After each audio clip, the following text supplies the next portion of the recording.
So in the guest room, it's a hot mess right now. And the grandkids have been spending the night staying, so they've left stuff.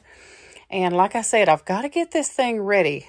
I have a new bed skirt, new comforter, just some different things for in here. This is where baby Brigham sleeps a lot of times, but it's just been kind of storing a lot of things. I did do a deep clean on this and decluttered a lot, and I had to move some little tables around because the TV, you couldn't see it on the other one. Anyway, the thing that I want to start working on is, now I know this may not look like it, but this is kind of decluttered. There's really not a whole lot in here. There's some pillows that go like on the bed, and then the books that belonged to, I think these are a lot of Elizabeth's and some of my girls that I just want to keep.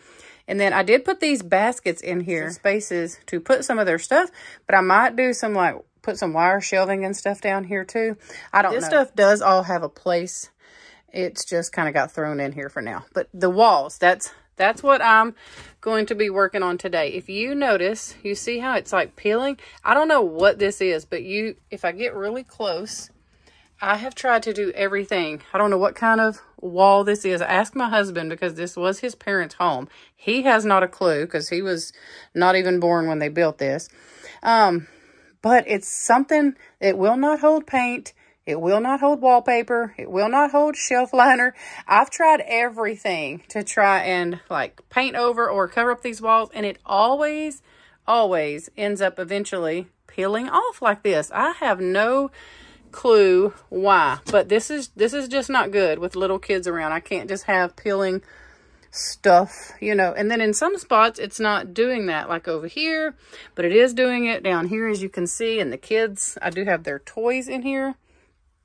Anyway, I don't feel like it's safe.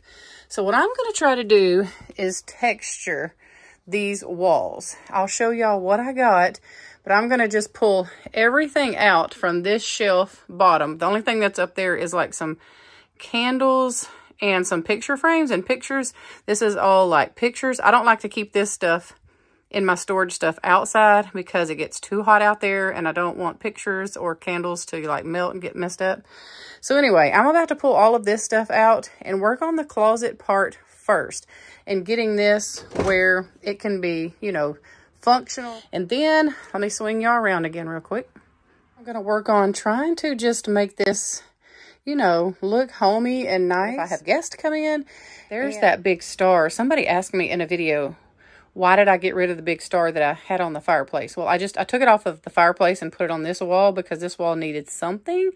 And it just kept falling over on the fireplace. The kids kept wanting to sit on the hearth and it would fall over. So I took it down and put it in here. And I want to do something different here.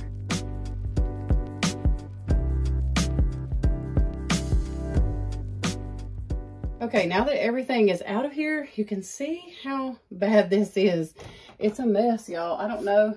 I may try to just kind of I don't know, I may just go right over it. I think, yeah, this comes off. I think I'll just take this out and just get after it. I'm going to kind of wipe it down with a damp rag first. I mean, I don't guess that really matters, but I'm going to wipe some of this off and then just get started mudding it. I guess that's what you call it. I'm probably calling it something wrong. Joint compounding it, I guess is what I should say. Okay, so this is the stuff that I got to use on the walls. This was pretty inexpensive. It was only like $11 and something for this whole big old box, and it is so heavy. So I'm going to try to do this closet, and also our homeschool room closet is like this as well. Like the paint is peeling off and everything. So if it works in here, I'm definitely going to do it in there also. But this is what I got, and I'm just going to take a scraper and scrape it on. I have seen my friend here on YouTube, Sarah, at Sarah's October Home. She has done this to some of her walls. And I've also seen Marina on Fearfully Created do a brick wall, which I am going to be doing in my master bedroom pretty soon with this same joint compound and made like a brick background. So I don't know. I'm going to do this, put it on there, and kind of sand it down just a little bit after I get it on there, and maybe put a top coat on it to keep it from scraping off. So let's get busy.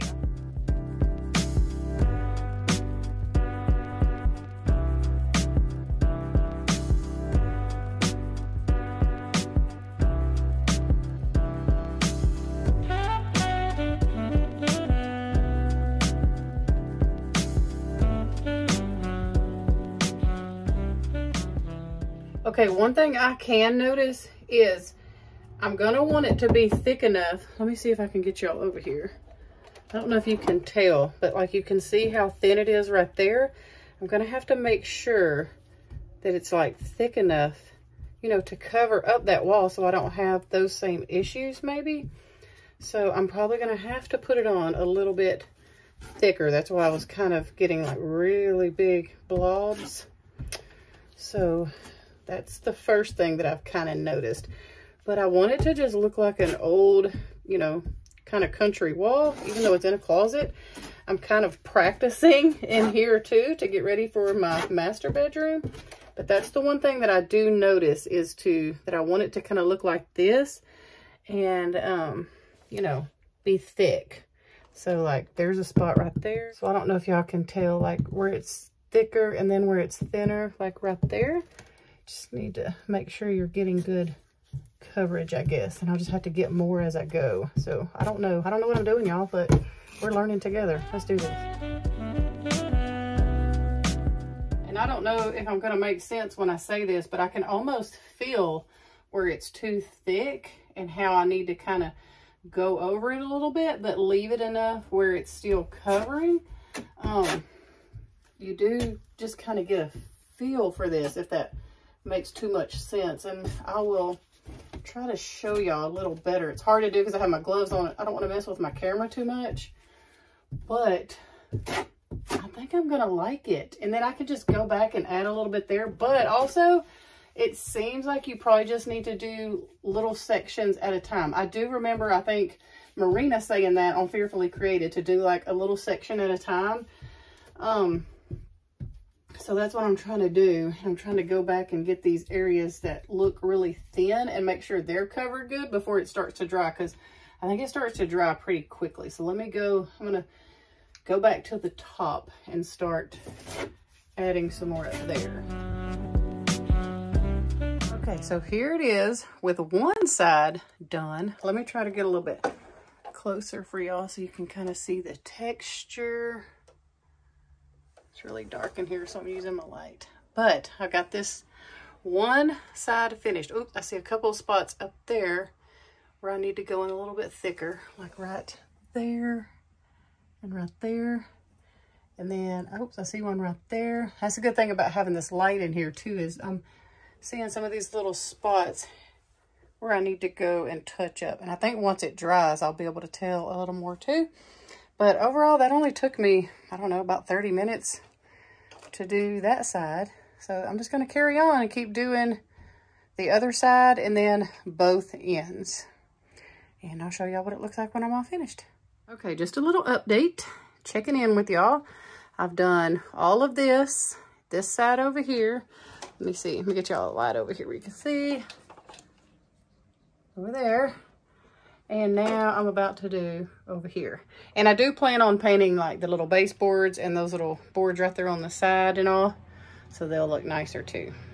Okay, so here it is with all of the joint compound on it.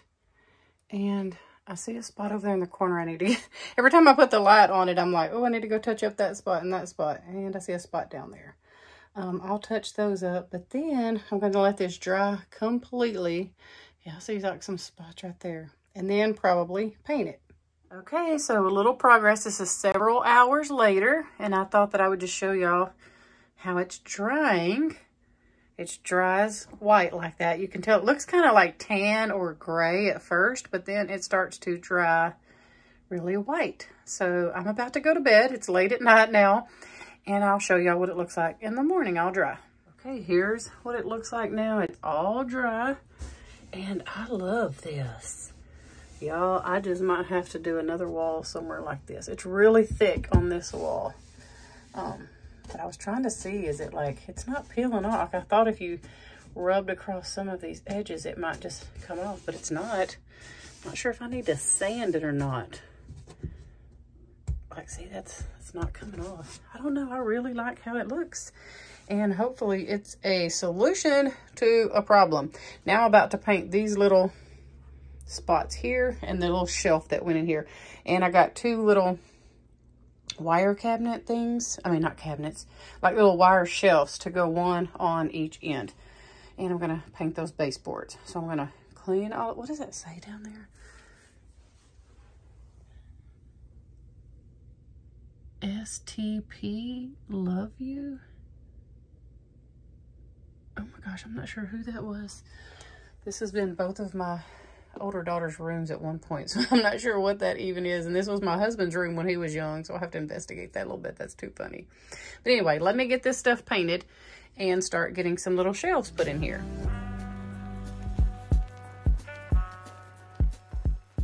Okay, I really need to caulk in this corner.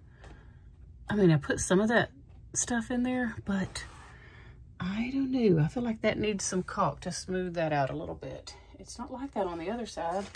See, the other side actually has caulk. I don't know why this side's like that, but I need to do something to fix that. So anyway, let me finish vacuuming real quick. Okay, so I'm definitely gonna have to caulk around here. I know that this is a closet and it does not have to be perfect, but y'all, that's gonna, I don't know, I like lay in bed at night thinking about those little gaps. So I'm gonna have to definitely get some caulk, but I'm gonna go ahead and paint and then I can just touch up because I think it's gonna need a second coat. But I wanted to show y'all just what I'm using for this little trim on the bottom and like this little piece here that I painted. I'm just using this plain little white, just ultra cover flat white. And I'm using an old Pampered Chef thing because I can kind of push it down and it gets in behind that carpet so the paint doesn't get on my carpet. And I'm just going around. And like I said, y'all see that? That's going to bother me. I'm going to have that caulked. I think we have some, so I may see. My husband and Elizabeth are going to the rodeo tonight, so I might see if he has some and I can stay at home and do that. I don't really enjoy going to the rodeo. It's just not my thing. They do that every year, but I might stay home and finish this little project while they do that. But I'm going to see if we got some caulk before he leaves. Okay, here it is. I've got it all finished, or as good as it's gonna get. Got those, I got these at Target and they fit perfectly on each end. We just won't be able to put like the clothes rack that hangs on the bottom, which that's fine. I can use it for linens and different things. I don't know, we've got so many different things, but I was able to use this shelf here and I just painted those white and we still have the hanging one also. So I'm super excited the way this turned out. It turned out 10 times better than it was. And let me try to get up close where y'all can see. I'm trying to see if I've got good lighting. But I love the textured look. I did it really thick, mainly because I didn't know what I was doing and because I wanted it to cover really well. But I like it for a closet. I'm trying to back up so y'all can see it better. I think it's going to serve the purpose that I need it to serve. So I love how this turned out. Now I'm standing in the closet and showing y'all the mess that's going on in the background. So this is me standing in the closet and it's what the room looks like. And I'll go stand at the door and show y'all also. So this is what I'm about to try to clean up and get ready next. So here's the view like from the door.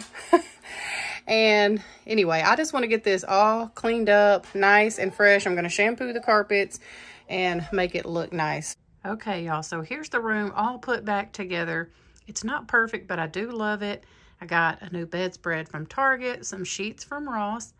And I just rearranged a little bit in here. I moved the vanity over there, put the playpen right here. It's for the baby, but y'all see who's in it? Let me show y'all. Piper.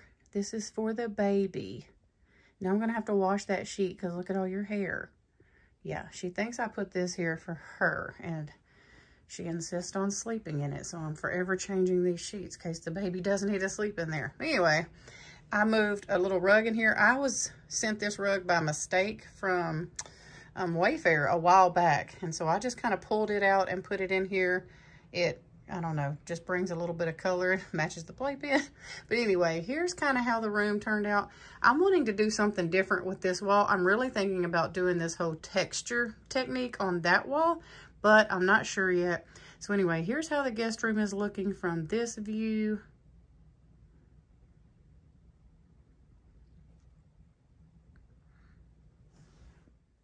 And here I am just kind of standing by the bed. And I did take the closet doors off, y'all. They were so old and they would not close good. And I just have a drop cloth up there for now. I kind of like it. It blends in with the wall, but I'm really okay with that. So I just put this up here because it's easier for the kids to grab this and open it like that. And then this is just what I have stored in here for now. There's just a couple pictures of my mom's, and this is where we keep, right now, the grandkids have got a lot of their toys and different things in here. They can reach it. Let me open this curtain. I'm sorry if the lighting's not good, y'all. They're able to open that really easy, and I wanted to show y'all, normally if it's dark in here, it may not do it right now, but I put these little motion lights up there, so when the kids do come get something out of the closet, a lot of them don't know or can't reach the light switch, excuse me, over here. So if they know where their toys are, so if they walk to this closet, that light automatically comes on just by them walking in here. So this is kind of what's going on. We just have some toys in here, some extra blankets for guests, some pictures of my mama so the grandkids can see her and, you know what she looks like and all those sort of things. And I did move this little table in because I rearranged the furniture in here a little bit. I needed somewhere for that to go, and that just holds like all of my Bible study books and just different books that I like to read and different things like that. So that's what's going on. Oh, see, the light just went off because nobody's standing over there. But so yeah, that's kind of how I have everything stored in there. There is still some empty spaces, you'll notice, and that's okay. It is okay if you have empty spaces or empty buckets. You don't have to fill everything. But yeah, I just got all of that in there, so it's, pretty accessible for them. And we're loving it, and so is Piper. Okay, I thought I would give y'all a little better look at these curtain rods because I had never seen them before, but I knew I wanted something so that the curtain did not just stop like right there. If you had just a normal curtain up here, the curtain slash my homemade door here would stop right there, and you would almost have like this gap here hanging where you could still see in the closet from the side. I didn't want that. So I found these curved curtain rods at Target, and I love them. I ended up putting one in the schoolroom too. That way the curtain can go all the way around, and it is so flush with the wall. So that closet is pretty much closed off, and it does not have like a big gap hanging out like this. So I love these curtain rods, and I did want to show y'all those clips. I get asked all the time about how I hang this stuff. Well, these little clips just come from Amazon. They just clip right on to whatever you're wanting to hang. Now, I have this drop cloth up here now, but I'm always changing stuff. So this could change in the future. But anyway, I just wanted to show y'all that curtain rod. I love how those look. And I did actually do this in our homeschool room slash our office area, and I'll put up a little clip of that also, like what the before looked like in there and after. I'm not going to show you the whole process, the steps and all that, because we did that earlier, but I did do this same thing in our schoolroom closet also. It was really bad in there. So thank y'all so much for hanging out with me while I worked on the closet today and just seeing this little guest bedroom refresh, I guess. We hope that y'all have a wonderful week. We love y'all, and we'll see you really soon with a brand new video.